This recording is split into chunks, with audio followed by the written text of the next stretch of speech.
Hello दोस्तों, मैं रेखा नानी है। आप सभी लोगों को बहुत बहुत स्वागत करती हूँ मेरे इस यूट्यूब चैनल पर। दोस्तों, बहुत सारे लोगों को प्रॉब्लम हो रही है कि मेरा ये जो चैनल है वो सर्च नहीं कर पा रहे हैं, तो उसके लिए मैं आपके लिए यहाँ पर लाई हूँ कि आप यूट्यूब पे जाइए, सर्च बटन पे क्लिक कीजिए और इस पर टाइप कीजिए रेखा नानी, REKHANANERIYA। जब जैसे ही आप एंटर की प्रेस करेंगे इस तरह का सिंबल आपको दिखाई देगा। ये जो सिंबल है ये मेरा ही चैनल है, आप इसे सब्सक्राइब कर सकते हैं। दोस्तों, मैं आप लोगों के लिए इस बार कंप्यूटर सब्जेक्ट लेकर आई हूँ। कंप्यूटर हमें पता तो होता है कि होता क्या है, बहुत सारी इन्फॉर्मेशन हमारे पास में इसकी होती है, लेकिन जब क्वेश्चंस आते हैं तो हम ठीक से अटेम्प्ट उसे नहीं कर पाते हैं। तो इसके लिए मैं यहाँ पर कंप्यूटर के MCQs लाई हूँ जो प्रीवियस एग्जाम्स में पूछे गए क्वेश्चंस हैं। तो यहाँ जो भी क्वेश्चंस मैं करवाऊंगी किसी न किसी एग्जाम्स में पूछे गए हैं। तो चलिए स्टार्ट करते हैं।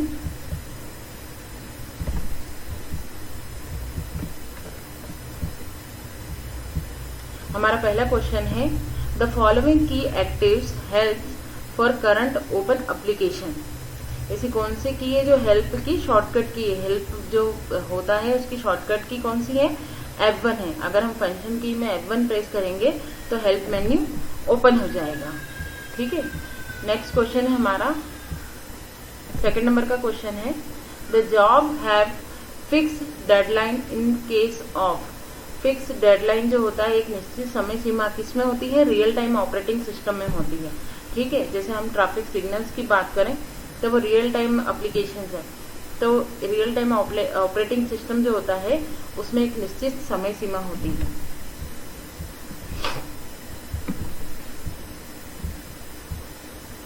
नेक्स्ट क्वेश्चन है, and interpreter converts a high level language program into machine language by executing.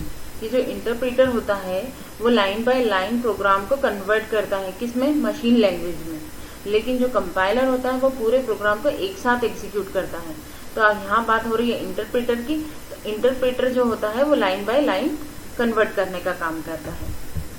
चलिए नेक्स्ट क्वेश्चन की तरफ बढ़ते हैं। An application software is mean to carry out operation for. जो एप्लीकेशन सॉफ्टवेयर होते हैं वो पर्टिकुलर एक किसी भी स्पेसिफिक टास्क के लिए बनाए जाते हैं या किसी भी स्पेसिफिक एप्लीकेशंस के लिए बनाए जाते हैं। जैसे अगर हम बात करें MS वर्ड की तो ये डॉक्यूमेंट से रिलेटेड एप्लीकेशंस पर डॉक्यूमेंट से रिलेटेड वर्क के लिए बनाया गया है। ठीक है। तो ये जो एप्लीकेशन सॉफ्टवेयर होते हैं किसी पर्टिकुलर स्पेसिफिक एप्लीकेशन या टास्क के लिए बनाए गए होते हैं। नेक्स्ट क्वेश्चन की तरफ बढ़ते हैं। Pressing control plus tab. जब भी हम कंट्रोल प्लस टैब की बात करते हैं तो देखिए ये क्या करता है, अगर किसी एप्लीकेशन में है हम तो पेज को रिफ्रेश करने का काम करता है। जैसे अगर मैं MS वर्ड में हूँ और कंट्रोल प्लस टैब अगर मैं क्लिक करूंगी तो मेरा पेज क्या हो जाएगा? रिफ्रेश हो जाएगा। लेकिन अगर मैं डेस्कटॉप पे हूँ और कंट्रोल प्लस टैब दबाएंगे तो हम एप्लीकेशन के बीच में स्विच कर सकते हैं। ठीक है। यहाँ कंफ्यूज होने की जरूरत नहीं है। अगर हम किसी एप्लीकेशन में हैं तो उसमें क्या होगा? पेज रिफ्रेश होगा। और अगर डेस्कटॉप पे है तो उसके लिए पेज रिफ्रेश करने के लिए F5 की हम प्रेस करते हैं। चलिए नेक्स्ट क्वेश्चन की तरफ बढ़ते हैं। A separate sheet does not allow. क्या अलाउ नहीं करती है? ऑब्वियसली सेपरेट शीट मतलब एक्सेल की वर्कबुक की बात हो रही है। ठीक है। तो उसमें हम डेटा को एंटर कर सकते हैं, मैनिपुलेट कर सकते हैं, ग्राफ को जनरेट भी कर सकते हैं, चार्ट्स भी बना सकते हैं, लेकिन एनिमेशन रिलेटेड वर्क हम नहीं कर सकते हैं। तो इसका सही ऑप्शन रहेगा एनिमेशंस। नेक्स्ट क्वेश्चन की तरफ बढ़ते हैं। For creating a new document we should press. कोई सा भी नया डॉक्यूमेंट अगर हमें बनाना है तो हम क्या करते हैं? कंट्रोल प्लस N प्रेस करते हैं। ठीक है। इसके लिए मैं आपको बहुत अच्छा सजेशन दूंगी कि हम जब भी मेन मेन्यूज की बात करते हैं जैसे help, insert, page layout, references, mailing, review, view या फाइल, एडिट, तो उनके साथ में हमेशा मेन मेन्यूज के साथ में हमेशा अल्टर की का यूज किया जाता है। लेकिन अगर मेन मेन्यूज के अंदर के सब मेन्यूज की बात हो रही है तो वो हमेशा सब मेन्यूज जो होते हैं वो कंट्रोल प्लस N के साथ में एग्जीक्यूट होते हैं। तो यहाँ हम आसानी से बता सकते हैं कि अगर नया डॉक्यूमेंट है तो कंट्रोल तो होगा ही, साथ में न्यू तो n, इस तरह से हम इसको याद रख सकते हैं। चलिए नेक्स्ट क्वेश्चन की तरफ बढ़ते हैं। To reset the highlighted text to default font we press. देखिए अगर मेरे डॉक्यूमेंट में मैंने कोई टेक्स्ट लिख रखा है और उसे मैंने हाईलाइटेड कर रखा है, ठीक है, तो उसे अगर मुझे वापस से वैसे ही फॉन्ट में लाना है जैसे पहले था, या ये कहें हाईलाइटेड है और उसे बाय डिफॉल्ट फॉन्ट में लाना है, तो उसके लिए हम कौन सी की प्रेस करेंगे? Control plus space bar. ठीक है, ये सारे शॉर्टकट कीज आप एक किसी पेज पर लिख सकते हैं जिससे आपको ये याद रहे। नेक्स्ट क्वेश्चन की तरफ बढ़ते हैं। Holding shift key will lead the system to. ठीक है, शिफ्ट की जो होती है, अगर हम शिफ्ट की को होल्ड करके रखें, होल्ड करके मतलब दबा कर रखें, जब हमारा सिस्टम स्टार्ट होता है तो हम सेफली बूट मोड में चले जाते हैं। ठीक है, तो इसका सही ऑप्शन क्या रहेगा? Safely boot safe mode. Next question की तरफ बढ़ते हैं। MS word allow creation of type of document by default. MS word जो होता है वो बाय डिफॉल्ट किस तरह का डॉक्यूमेंट क्रिएट करता है? तो ऑब्वियस सी बात है, MS वर्ड में हम क्या बनाते हैं? डॉक्यूमेंट बनाते हैं। तो इसका जो एक्सटेंशन होता है वो .doc होता है। एक्सेल का जो एक्सटेंशन होता है वो .xml होता है। MS एक्सेस का .dat होता है, और किसी भी नोटपैड फाइल का एक्सटेंशन .txt होता है। ठीक है, तो अगर यहाँ पर बात हो रही है MS वर्ड की, तो MS वर्ड का जो बाय डिफॉल्ट एक्सटेंशन होता है वो .doc होता है। चलिए नेक्स्ट क्वेश्चन की तरफ बढ़ते हैं। A typical worksheet has number of column. एक वर्कशीट में कितने नंबर ऑफ कॉलम्स होते हैं?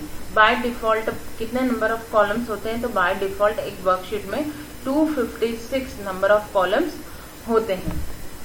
चलिए नेक्स्ट क्वेश्चन की तरफ बढ़ते हैं। A small pictorial representation of object seen on the desktop are known as। Desktop पे जो बाय डिफॉल्ट हमें ऑब्जेक्ट्स या छोटे छोटे जो पिक्चर्स दिखाई देती है वो क्या कहलाती है? वो आइकॉन्स कहलाती हैं। ठीक है, नेक्स्ट क्वेश्चन की तरफ बढ़ते हैं। What is it called when you remove some information from a file or remove a file from the disk? अगर आप डिस्क से कोई फाइल हटा रहे हैं या फाइल में से कोई इंफॉर्मेशन हटा रहे हैं तो उसे क्या कहा जाता है? उसे डिलीट करना कहा जाता है। ठीक है, सेव करना मतलब फाइल को सेव करके रखना, एडिट मतलब किसी फाइल में चेंजेस करना, डिलीट मतलब किसी फाइल को डिलीट करना या उसके कंटेंट को डिलीट करना, और सेव एज मतलब उसी फाइल को किसी और नाम से या किसी और जगह पर सेव करके रखना, एक ही फाइल को। ठीक है, तो अगर रिमूव की बात हो रही है तो हम यहाँ पर डिलीट ऑप्शन को लगाएंगे। चलिए नेक्स्ट क्वेश्चन की तरफ बढ़ते हैं।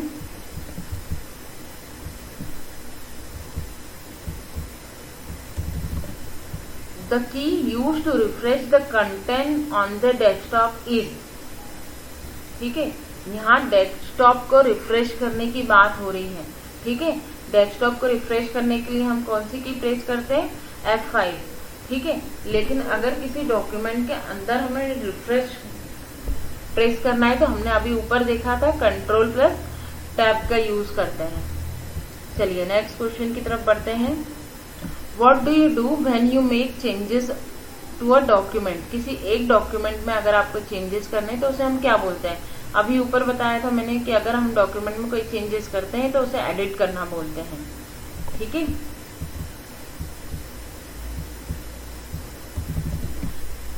Next question. Is a process of carrying out command. किसी भी कमांड को रन करना, ठीक है, क्या कहलाता है? किसी भी कमांड को रन करना या क्रियान्वित करना, उसे एग्जीक्यूट करना कहलाता है। ठीक है, अगर आप अपने सिस्टम में किसी कमांड को एग्जीक्यूट कर रहे हो या रन कर रहे हो तो वो एक ही चीज होती है। ठीक है, चलिए नेक्स्ट क्वेश्चन की तरफ बढ़ते हैं। What is the feature that adjust the top and bottom margin so that the text is centred vertically on the printed page.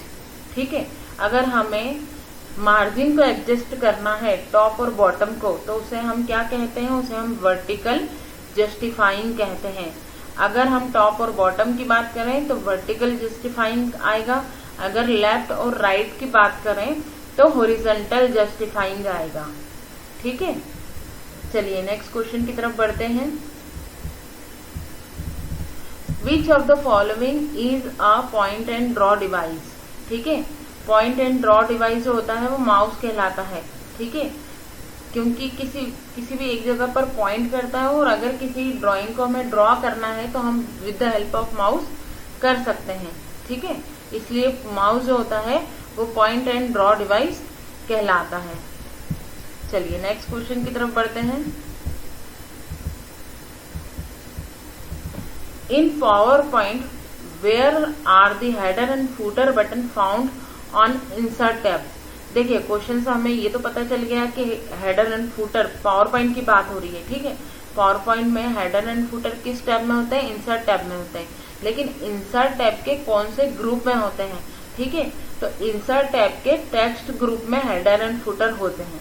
ठीक है, लेकिन अगर हम MS वर्ड की बात करें, यहाँ पावर पॉइंट की बात हो रही है, लेकिन अगर हम MS वर्ड की बात करें तो MS वर्ड में क्या होता है, उसमें हेडर एंड फूटर अलग से ग्रुप बना होता है। इंसर्ट टैब में हेडर एंड फुटर ग्रुप बना होता है और उसी में हेडर एंड फुटर ऑप्शंस होते हैं। लेकिन पावर पॉइंट में टेक्स्ट ग्रुप के अंदर हेडर एंड फुटर होते हैं। ठीक है, चलिए नेक्स्ट क्वेश्चन की तरफ बढ़ते हैं। A typical slide in a slide presentation would not include a. Slide presentation में क्या नहीं होता, फोटो होते हैं, ग्राफ होते हैं, क्लिप आर्ट भी होता है, लेकिन कंटेंट टेम्पलेट्स नहीं होते हैं। ठीक है, चलिए नेक्स्ट क्वेश्चन की तरफ बढ़ते हैं। To find the paste special option you use the clipboard group on the space tab of PowerPoint. ठीक है, जो पेस्ट स्पेशल ऑप्शन होता है वो पावर पॉइंट में किस टैब के अंदर होता है, तो होम टैब के अंदर होता है पावर पॉइंट में। ठीक है, क्लिपबोर्ड जो ग्रुप होता है उसके अंदर पेस्ट स्पेशल ऑप्शन जो होता है, ये जो पेस्ट स्पेशल ऑप्शन होता है वो क्लिपबोर्ड ग्रुप में किस टैब के अंदर होता है, तो होम टैब के अंदर होता है। ठीक है, यहाँ पर आपसे क्या पूछा गया है, यहाँ टैब पूछा गया है। ठीक है, ऊपर आपसे क्या पूछा गया था, आपसे ग्रुप पूछा गया था कि कौन से ग्रुप में होता है। अब यहाँ पर आपको क्लिपबोर्ड ग्रुप भी दे रखा है और उसका एक ऑप्शन पेस्ट स्पेशल ऑप्शन वो भी दे रखा है। तो आपको यहाँ पर टैब बताना है कि कौन सी टैब के अंदर होते हैं ये दोनों चीजें, तो होम टैब के अंदर होती है। ठीक है, चलिए नेक्स्ट क्वेश्चन की तरफ बढ़ते हैं। When entering text within a document, the enter key is normally pressed at the end of every। देखिए हम एंटर की कब प्रेस करते हैं, जब हम किसी पैराग्राफ को फिनिश कर रहे होते हैं। एक पैराग्राफ को खत्म करने के बाद हम एंटर की प्रेस करते हैं ताकि हम नेक्स्ट पैराग्राफ में जा सकें। ठीक है, तो जब भी एंटर की प्रेस की जाती है तो हम नेक्स्ट पैराग्राफ में जाते हैं, नेक्स्ट लाइन में नहीं जाते, नेक्स्ट सेंटेंस में भी नहीं जाते और वर्ड में तो जा ही नहीं सकते। ठीक है, नेक्स्ट क्वेश्चन की बात करते हैं।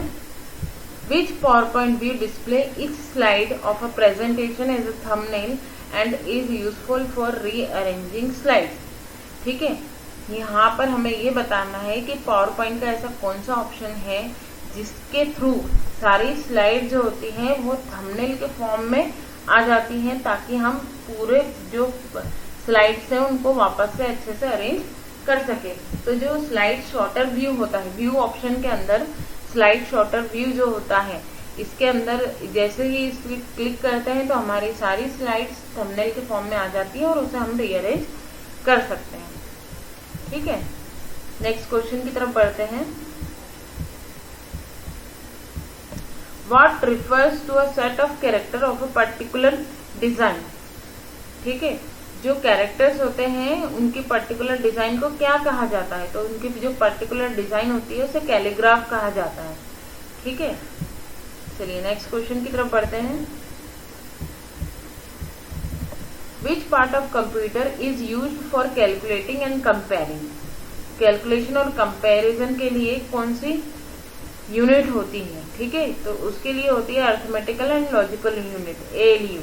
इसका full form arithmetical and logical unit होता है। अरिथमेटिक मतलब कोई भी प्लस माइनस या मैथमेटिकल ऑपरेशंस, और लॉजिकल मतलब ग्रेटर देन, लेस देन, इस तरह के लॉजिकल ऑपरेशन परफॉर्म करना। ठीक है, तो कैलकुलेशन से रिलेटेड वर्क जो होते हैं वो एलयू यूनिट करती है। यहाँ पर हमारे 25 क्वेश्चंस हो चुके हैं। नेक्स्ट जो वीडियो होगा वो उसमें मैं आगे के सारे क्वेश्चंस करवाऊंगी। तो इस तरह से हम 25 क्वेश्चंस करेंगे ताकि वीडियो ज़्यादा लंबा भी नहीं हो और आप लोगों को इजीली समझ में भी आए। तो यहाँ पर मैं अपना वीडियो ख़त्म करती हूँ। मेरा वीडियो देखने के लिए बहुत बहुत धन्यवाद। और आप मेरे चैनल, अगर आपको मेरा समझाना समझ में आया हो या आपको यूज़फुल इंफॉर्मेशन मेरे वीडियो से मिली हो तो प्लीज़ मेरे चैनल को सब्सक्राइब कीजिए। रेखा नानेरिया, REKHANANERIYA। और यहाँ पर आप कंप्यूटर सेक्शन में जाकर, कंप्यूटर की प्लेलिस्ट में जाकर आप मेरा ये वीडियो देख सकते हैं। Thank you for watching. Thank you very much.